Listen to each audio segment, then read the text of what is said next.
Machadangi Paipase y la trayectoria de Miss Universe Aruba está continua.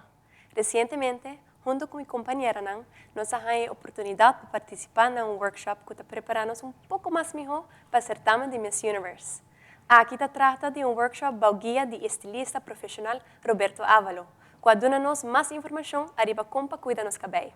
Y además nos hay una demostración para conocer diferentes estilos de cabello, que es meta para nosotros como Miss Universe poder echar el cabello de una manera stylish durante el certamen de Miss Universe Aruba.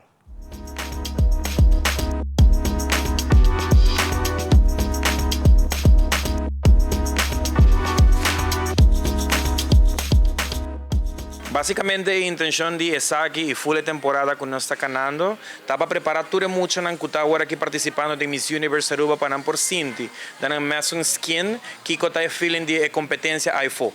Nada más sa compra make-up, compra hasin en cabello y precisamente Esaki está el main point de una LS aquí. Bueno, están de Salón Aruba desarrollando lo que está LS y que estás para enseñar cómo style en cabello y porta más preparada para lo que está el challenge internacional. Básicamente ahora nos está enseñando cómo crear ciertos looks y a base de Esaki nos tiene que recrear Esaki. Posteriormente nos hay un challenge que nos lo guardo evaluar para definir ahora quién enseña más mejor de lo que está la técnica aquí y quién está claro para mostrar qué el resultado de LS aquí está donando. El día de noche básicamente lo está más o menos 2 horas de trabajo, nos está haciendo un hands-on, camina nanda vai que promedio y después tenemos que desarrollar el look aquí. Well, para mí Esaki es un más método de atacar, más método de atacar assim, pues sobre cabello para mí es un más difícil y ahora como está un certamen y fona, comienza a preparar para poder hacer un cabello fabuloso de un tiki tiempo, entonces me estoy excited para elas y también me está embajadora de la marca que estás, entonces está extra exciting.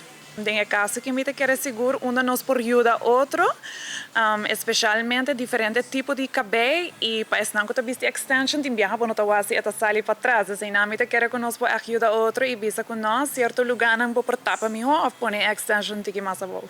Les que nos está ayudando si nos va para fo y así no para nos por si para nos poner creatina y para nos así nos está no solamente para poner creatina y también para nos por si así está con nos cabe ahora nos va para fo y ahora para nos por ayudarnos más. Durante les me quiere una algo para nos está una familia y nos me cierta ayuda otro y así no me piensa que es la mejor opción que nos tiene cada uno.